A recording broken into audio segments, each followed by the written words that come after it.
on revient un tout petit peu sur ces dynamiques territoriales que vous avez largement décrites et qu'on se pose la question du rôle des entreprises dans ces dynamiques. Vous avez évidemment dans votre thèse développé toute une partie sur ce sujet. Dans quelle mesure l'entreprise contribue au développement d'une dynamique territoriale? Est-ce que vous pouvez nous parler de ça? Oui, bien sûr. Alors, tout ça vient... alors d'abord, l'entreprise participe évidemment au fonctionnement d'un territoire, puisque l'entreprise a des salariés qui habitent sur le territoire, qui consomment, donc elle injecte aussi des revenus dans le territoire, elle dépend d'infrastructures. Donc voilà, les salariés d'une entreprise sont aussi les habitants d'un territoire, donc... bien évidemment, le fonctionnement même d'une ville, qui est un système productif, un marché du travail, fonctionne avec les entreprises. Après, la question qu'on s'est posée, nous, c'est dans quelle mesure on peut arriver à expliquer des dynamiques différentes d'une ville à l'autre, par des questions de jeu d'acteurs et notamment de gouvernance publique-privée. Donc moi, c'est la problématique que j'ai traitée sur Paris-sur-Londres dans ma thèse, et c'est la problématique qu'on traite dans la chaire à travers nos réflexions sur le modèle de dynamique. Donc pour le dire simplement,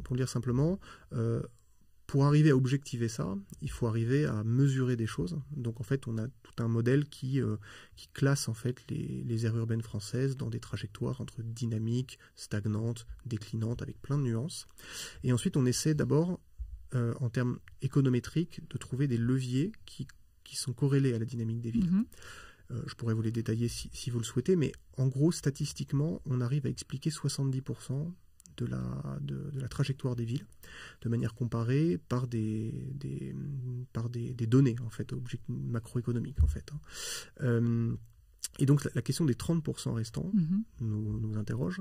Et donc on se dit peut-être que ces 30% restants, sans doute, une partie de cette croissance différenciée s'explique par des jeux d'acteurs, par des sujets d'intelligence collective inégale en fait, entre les territoires. Alors il y a des travaux de recherche qui ont essayé d'objectiver le rôle de la gouvernance institutionnelle, donc plutôt la sphère publique, mais c'est très compliqué de trouver des indicateurs qui vous permettent d'objectiver ça. Vous pouvez dire est-ce qu'il y a une intercommunalité sur le bassin de vie à fiscalité propre, mais ça c'est plus un élément discriminant, et en fait pour connaître l'efficience ou non d'une gouvernance publique, en fait c'est du cas par cas. Il faut aller voir, on ne peut pas voir les choses de manière macro comme ça. Vous pouvez avoir des jugements subjectifs sur la qualité des élus, mais enfin c'est quand même très subjectif. Vous ne pouvez pas faire un indicateur de ça. Donc nous en fait ce qu'on a regardé effectivement à travers des enquêtes, des questionnaires nationaux, c'est est-ce qu'il y a un lien entre des territoires où les entreprises vont s'impliquer particulièrement dans le développement local, de plein de manières, et la dynamique, par ailleurs, du territoire. Et donc, on s'est aperçu deux choses, je vous la fais très rapidement. D'abord, qu'on avait une batterie de réalité de comportement des entreprises. Il y avait des entreprises où, effectivement, on n'a pas d'implication dans le développement du territoire au-delà du fonctionnement de l'entreprise. Vous n'avez pas de dirigeants qui vont aller participer à l'élaboration d'un plan d'aménagement, à une agence de promotion économique, qui ne vont pas avoir de politique particulière de priorisation du territoire dans les recrutements, dans le choix des prestataires, dans le sponsoring ou le mécénat pour des grands événements, par exemple. Vous avez des territoires où c'est le cas, pour des motifs très différents. Parfois, ce sont des motifs de rationalité économique. Des dirigeants qui savent que c'est dans leur intérêt que le territoire se porte bien. D'autres, pour des attachements plus affectifs au territoire. Il y a plein de choses. En gros, les résultats de tous nos travaux depuis des années sont doubles. D'abord, on n'a pas de corrélation, a priori, entre des territoires où vous avez des politiques de RSE forte en soi. C'est-à-dire que la RSE en soi n'est pas un élément qui semble, dans nos travaux, contribuer au territoire, contribuer à la dynamique du territoire. Par contre, quand on isole dans les types d'implication des comportements qui sont liés à la puissance publique, c'est-à-dire qui sont liés à la coproduction d'externalités territoriales par la puissance publique. Typiquement, le fait de participer à l'élaboration d'un plan stratégique de développement, d'équipement, de logement, de ce genre de choses, de participer à une agence de promotion, de participer à cofinancer des services. Vous avez des cas, par exemple, des zones d'activité où vous avez un déficit de services aux personnes et où des entreprises sont prêtes à se mettre collectivement ensemble et avec la puissance publique pour financer ensemble, alors que ce n'est pas a priori leur rôle premier, des crèches, des écoles, une offre de restauration, etc., etc. Dès que vous êtes dans une logique publique-privée, de coproduction d'externalités territoriales, on a une corrélation qui apparaît entre des territoires entre la dynamique du territoire et, et la présence de ce type de comportement. Ce qui nous amène à la notion de responsabilité territoriale de l'entreprise. En lieu et place de la RSE. Oui, alors en lieu et place, ça peut être lié à la RSE. Vous pouvez avoir des comportements au nom de la RSE, mais en fait le motif ne nous intéresse pas. Nous, ce qui nous intéresse, c'est quel type d'actions ont un impact d'après nos mesures. Et donc l'idée de responsabilité pour nous, c'est pas une idée morale, c'est une idée d'aller au-delà d'eux. C'est-à-dire pour l'entreprise, c'est d'aller au-delà de son fonctionnement productif, d'avoir des actions qui ne sont pas a priori dans son concept et qui consistent à faire plus que son activité d'entreprise. Il y a une vraie notion d'engagement, en tout cas tout à fait, d'engagement. Oui.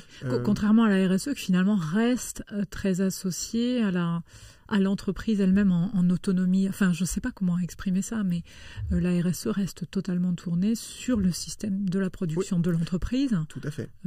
Ou des idées l'idée aussi d'avoir des actions de compensation. De compensation, c'est ça. Oui. Mais après, vous avez des entreprises qui, en fait, par leurs obligations de RSE, se sont re-questionnés, ont réintégré leur ancrage à travers ça, donc ça a pu avoir du bon. Simplement, en soi, c'est pas ça qui semble déterminant pour nous.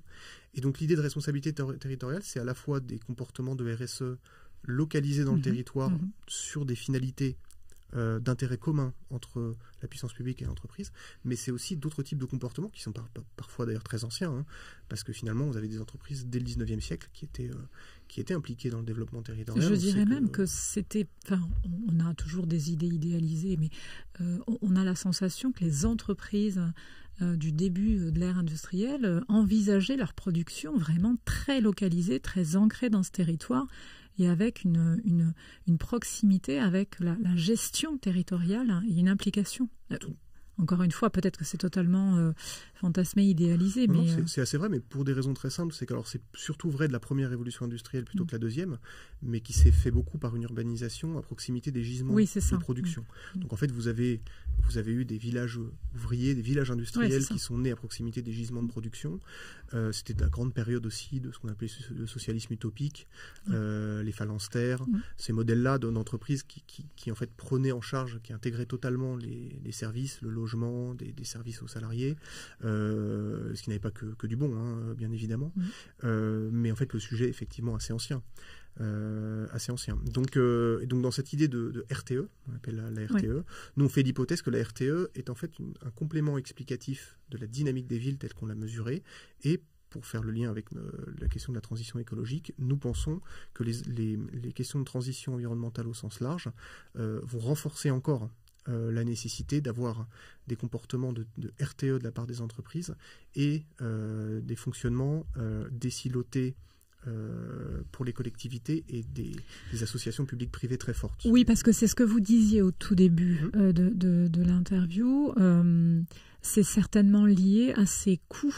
Comment vous appelez ça? Les coûts de transaction. Les coûts de transaction, pour les entreprises, où finalement, face à cette transition écologique nécessaire, en tout cas ce risque que le territoire altère ces conditions de l'écosystème, finalement l'entreprise va pâtir très largement de cette détérioration des conditions du territoire. Bien sûr. Alors il y a cette idée de coût de transaction pour, on va dire, notamment des questions d'efficience générale des stratégies territoriales, le fait d'arriver rapidement à des diagnostics partagés, éviter les pertes de temps, éviter la déperdition quand vous avez une myriade d'interlocuteurs. Tout le monde a intérêt à avoir plutôt des stratégies partagées, négociées et mises en œuvre. Donc c'est ça le principe des coûts de transaction. Et je pense que les questions environnementales amènent aussi à...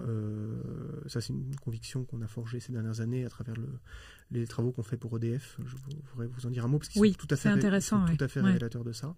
C'est que beaucoup de leviers ou de ressources, je ne sais pas comment le dire, des territoires, qui vont structurellement se raréfier du fait du changement climatique, vont devoir à l'avenir être gérés comme des biens communs.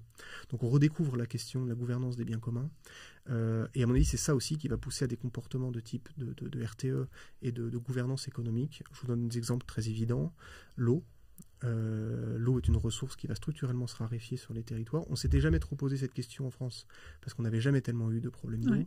Là, on voit dans l'actualité de plus en plus des arrêtés préfectoraux dans des régions qui réglementent l'accès à la ressource en eau, et on va devoir gérer des conflits d'usage croissants entre l'industrie, des pratiques agricoles, évidemment les questions d'eau potable dans des zones, dans des agglomérations denses.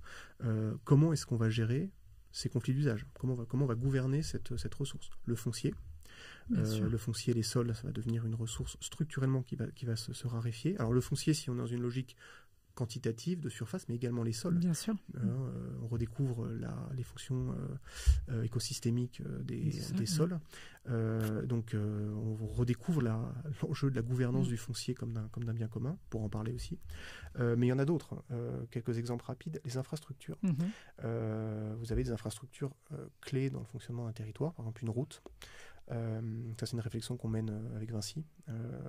Et vous avez, sur le cas d'une autoroute, qui fait fonctionner un territoire des territoires dans le sud de la France, qui sont fréquentés par des flux longue distance, par des flux locaux aussi. Et vous avez nécessité d'adapter l'infrastructure à certains risques, par exemple les risques d'inondation en l'occurrence. Qui prend en charge la gestion de financement de cette adaptation? Parce que si on se dit que c'est purement le gestionnaire de l'infrastructure, c'est pas lui qui a le plus intérêt en vérité, parce que lui peut gérer les coûts d'un sinistre. Voilà. Les impacts indirects induits d'un blocage de cette infrastructure sont beaucoup plus grands pour les territoires autour que pour le gestionnaire de l'infrastructure. Ouais. Donc en fait, tous les acteurs ont intérêt à adapter l'infrastructure. Mais donc il va falloir qu'on arrive à gouverner cette adaptation, faire face au mur de financement. Donc les infrastructures sont aussi des biens communs de l'adaptation. Et le dernier, il y en a plein d'autres que je voudrais évoquer, ce sont les ressources humaines. Ouais. Je vois sur beaucoup de territoires des évolutions démographiques majeures, vieillissement de la population, donc l'inversion du rapport entre les actifs et les inactifs. Et je ne vois aujourd'hui que des entreprises, quels que soient les secteurs, qui me disent qu'elles n'arrivent plus à recruter. Problème de formation, problème aussi lié au logement, qui est devenu un gros facteur d'emploi non pourvu. Et donc de plus en plus, sur plein de territoires, on va devoir gérer la raréfaction des ressources humaines d'une certaine manière où, par exemple, des grands donneurs d'ordre et leurs fournisseurs ou leurs sous-traitants n'ont pas intérêt à se battre entre eux pour l'embauche des quelques personnes, quelques actifs disponibles. On va sans doute devoir inventer des nouvelles formes de contrats de travail où on va avoir 2-3 employeurs. Et donc en fait, les ressources humaines, du fait de leur raréfaction, vont devenir d'une certaine manière un enjeu en termes de biens communs.